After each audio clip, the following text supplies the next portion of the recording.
Screen share कर रही हूँ मैं आप लोगों के साथ। एक्चुअली वो क्या होता है ना, जैसे ही ये ऑफ होता है तो ये रिकॉर्डेड, जो रिकॉर्डिंग में मैंने लगाया होता है ना, वो कन्वर्ट होना स्टार्ट हो जाता है।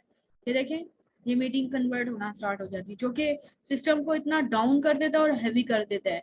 और वो जो जूम मेरा है ना, वो हैंग ही हो जाता है।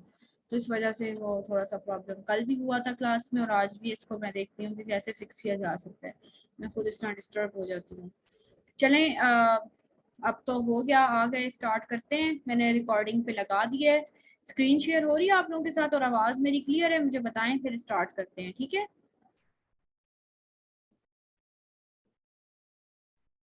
चलें ठीक है, ओके।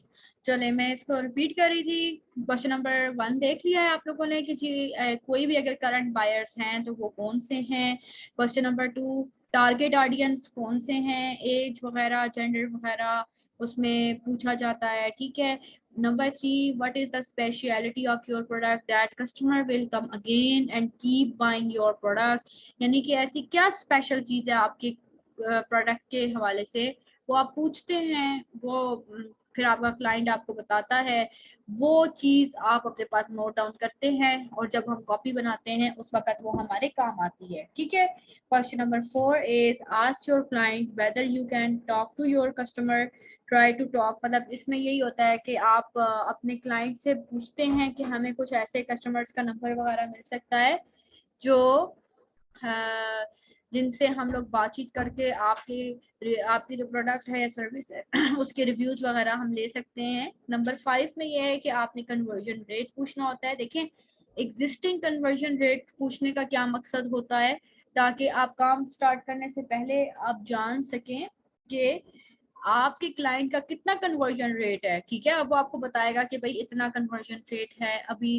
एक दिन में इतने लोग आते हैं वेबसाइट पे, या इतने लोग विजिट करते हैं हमारे पेज पे, और इतने में से इतने लोग बस खरीद रहे हैं, ठीक है। जब वो लोग बूस्टर लगाते हैं ना फेसबुक के ऊपर किसी भी प्रोडक्ट के ऊपर, तो वो बता रहा होता है कितने नंबर ऑफ पीपल विजिट कर रहे हैं ना, वो नंबर आ रहा होता है। तो अगर आप वो खुद भी देखना चाहें, अगर आपको उन्होंने अपने पेज की या अपने अकाउंट की एक्सेस दी हुई होती है, जो कि अमूमन दे दी जाती है, ठीक है, तो आप वो चीज़ जो है खुद भी जाकर चेक कर सकते हैं कि कितने लोग आ रहे हैं, कितने लोग विजिट कर रहे हैं, कितने लोग खरीद रहे हैं। ये सारी चीज़ें आप खुद भी चेक कर सकते हैं। सो आप इट्स वेरी गुड कि आप जब काम स्टार्ट करें उससे पहले एग्जिस्ट कन्वर्जन रेट के ऊपर ज़्यादा फोकस करें, और वो पूछे, क्योंकि सारी बात ही तो कन्वर्जन की है ना, इसलिए आपको लोग हायर करते हैं, आप इसीलिए वहाँ पर काम करने जा रहे हैं, ठीक। तो ये क्वेश्चंस थे जो आपने पूछने हैं। अच्छा, some important points when you write copy. कुछ कस्टमर पॉइंट ऑफ व्यू से कुछ इंपॉर्टेंट चीज़ें हैं जो मैंने यहाँ पे लिखी हैं, मैं आपके साथ शेयर करती हूँ। Put your self in customer shoe, consider yourself as a client, so that you can understand that situation to write in better way, ठीक है। देखें आप, क्योंकि हम लोग खुद भी किसी ना किसी चीज के कस्टमर तो हैं ही है ना, हम लोग दिन में 1000 चीजें बाय करते हैं, सौदा सेल्फ लेके आते हैं, हम लोग शूज लेते हैं, कपड़े लेते हैं, ज्वेलरी लेते हैं, बैग्स लेते हैं, बच्चों की चीजें लेते हैं, तो हम खुद भी कस्टमर हैं।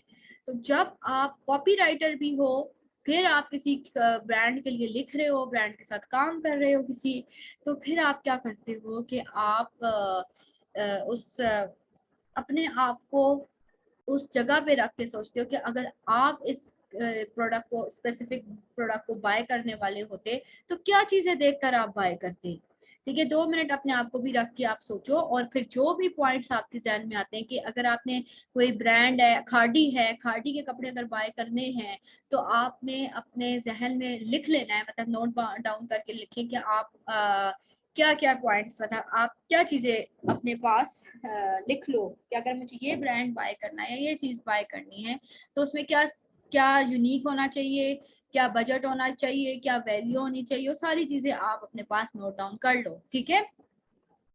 Number 2, use strong and precise word to hypnotise your target audience, ठीक है।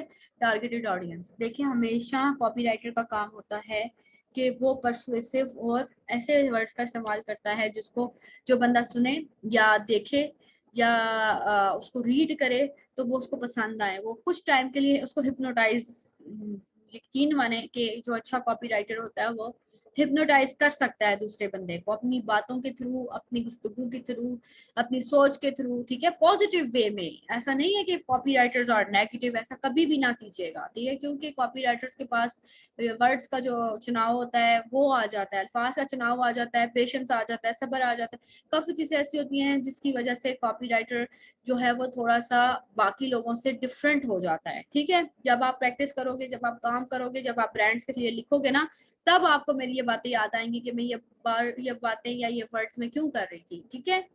तो आप अपने अल्फाज को बहुत स्ट्रॉन्ग और प्रेसाइज कर देते हो, बहुत ज्यादा बड़ा नहीं बोलते, बहुत ज्यादा बड़ा लिखते नहीं हो, बहुत ज्यादा बड़ा रीड नहीं करते, ठीक है।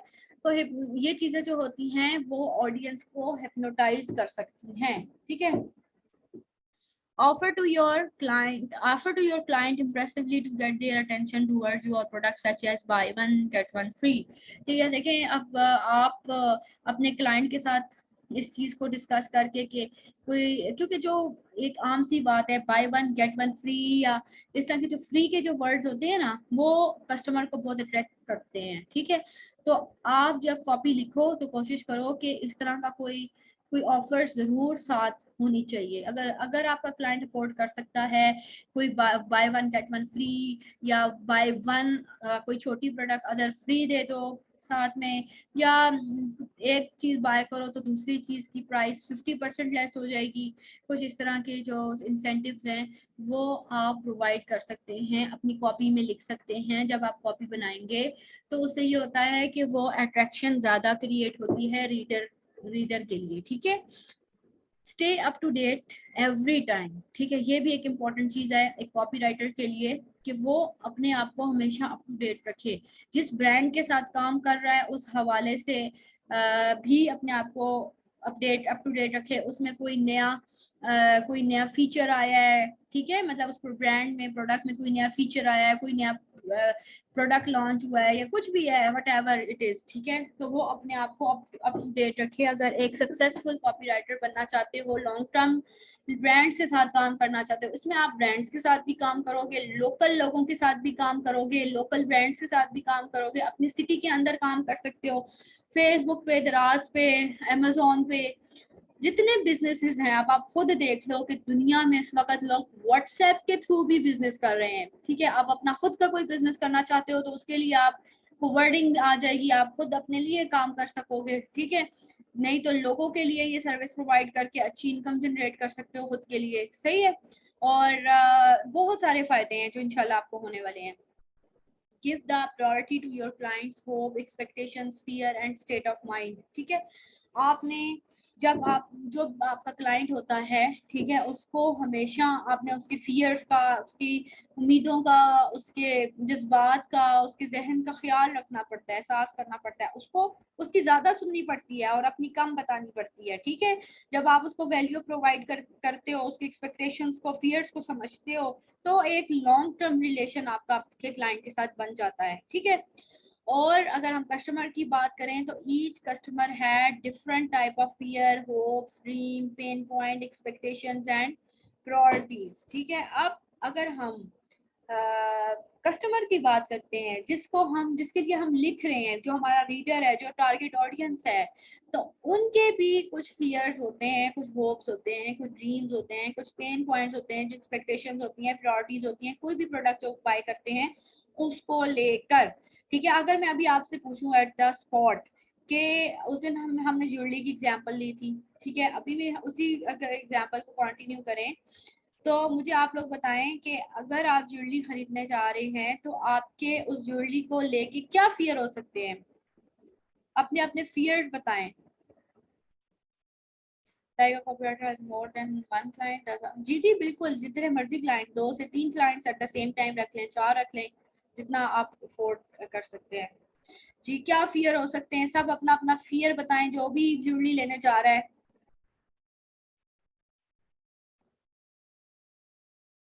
एज अ कस्टमर क्या फियर होते हैं। फियर यही होता है ना, ज्वेलरी ज्यादा हैवी ना होता, गेटिंग डल ब्लैक, हाँ मेरा भी यही होता है।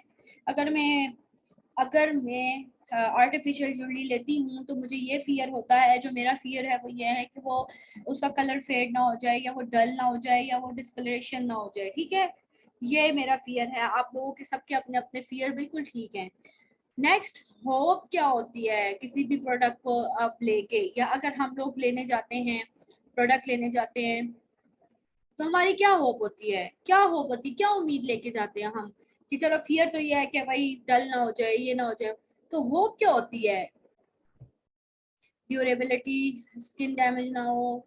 यस, हर एक का अपना होता है ना। देखो आप सब कितने सारे लोग हो, आप सबका अपना अपना एक पॉइंट ऑफ व्यू है। ठीक है, under budget, I will look good, बिल्कुल ये सारे बिल्कुल सही बता रहे हो। होप्स की यही होप्स होती हैं, और मेरी भी यही होप होती है कि अगर मैं ज्वेलरी खरीदने जा रही हूँ तो फियर ये है कि डल ना हो जाए, जल्दी डल ना हो जाए। या होप ये हो सकता है मेरा कि अगर वो चीज़ मैं लेती हूँ, पैसे लगाती हूँ, तो वो अच्छी भी लगेगी कि नहीं। मेरा ये होप होता है, मीन्स के मुझे ये होती है कि इट विल लुक ब्यूटीफुल, लगनी चाहिए। मुझे ये होप होती है कि वो खूबसूरत लगनी चाहिए अगर मैं उसे कैरी कर रही हूँ तो। ठीक है, और ड्रीम अपना अपना आप बताएं। अपना अपना अपना मैं इसलिए बता रही हूँ कि मैं आप लोग पे रिलेट कर सकते हैं। ठीक है, अपना अपना ड्रीम बताएं किसी भी ज्वेलरी को लेकर।